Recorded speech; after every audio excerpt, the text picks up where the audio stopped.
Hello class, and welcome to the Big Comfy Chair. This week I'd like to tell you a little story about a fellow by the name of John Cade. John Cade was born in Australia, and John's father, David, was the general practitioner in the community in which he lived. When John was a small boy, his father left for World War I and served in Gallipoli and in France. On return from the war, however, his father suffered from what people called at the time war weariness, and he had a difficult time continuing on with his general practice.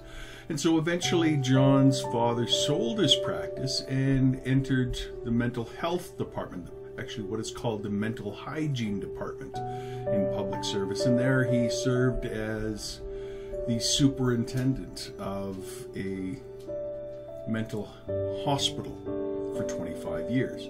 And this exposed John to thinking about medicine and also mental health issues.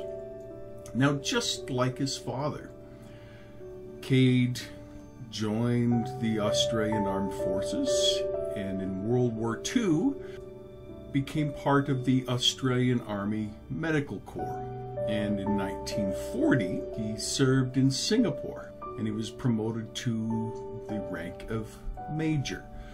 But after the fall of Singapore to Japan, he became a prisoner of war and was sent off to the jungles. During his imprisonment, he reportedly would observe some fellow inmates having strange, vacillating behavior, and he thought perhaps a toxin was affecting their brains, and when it was eliminated through their urine, they lost their symptoms.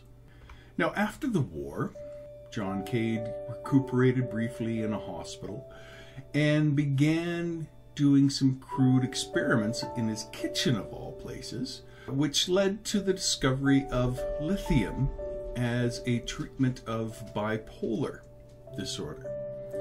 And since he had no sophisticated analytical equipment, these experiments mostly consisted of injecting urine from mentally ill patients into the abdomen of guinea pigs. His early experiments suggested to him that the urine from manic patients was more toxic. And there's two toxic substances in urine, urea and uric acid. And he found that urea was the same in both healthy and mentally ill people. And so he started to work on uric acid. Now, in order to do that, he made artificial solutions of uric acid. To make up different strengths of uric acid, he needed to convert into a substance that he could more easily manipulate. On its own, uric acid would dissolve in water. Then, in an effort to increase the water solubility of uric acid, lithium was added to make a solution of lithium urate. Cade found that the guinea pigs injected with this lithium carbonate solution as a control solution, the guinea pigs were more restful. And his use of careful controls in his experiments revealed that the lithium ion had a calming effect by itself. But even this finding may have been caused by toxic effects of an excessive dose of lithium, and he wasn't really sure.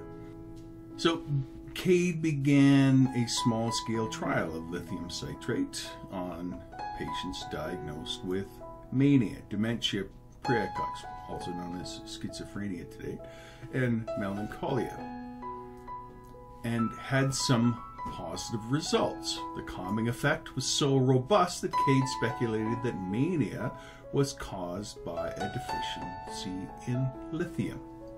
And he published these findings in the Medical Journal of Australia in a paper entitled Lithium Salts in the Treatment of Psychotic Excitement, published in 1949. The thing is that Cade's research was questionable.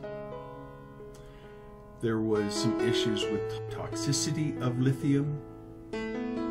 And not only that, because because lithium salt is a naturally occurring substance, it could not be patented, meaning that its manufacturing and sales would not be considered commercially viable. And all of these factors together prevented its widespread adoption in psychiatry for a lot of years, particularly in the United States, where its use was actually banned until 1970. But that's not the whole story. Because after Cade published this obscure article, issues about the consideration of lithium as a therapeutic approach was more or less dismissed. Until Morgan Schwab, a Danish psychiatrist, came upon Cade's work and fought long and hard to get lithium accepted as a treatment for bipolar disorder. And he knew the condition intimately because his brother had it.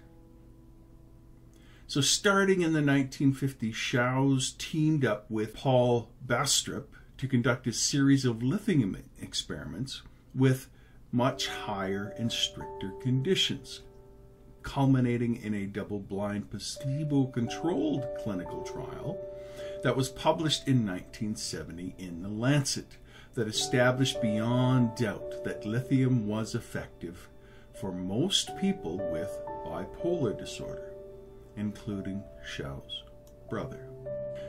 Today, lithium helps to stabilize the moods of millions of people with the condition of bipolar disorder. Now, although the dose must be carefully controlled and there can be some unpleasant side effects such as nausea and trembling, its mechanism is still something of a mystery.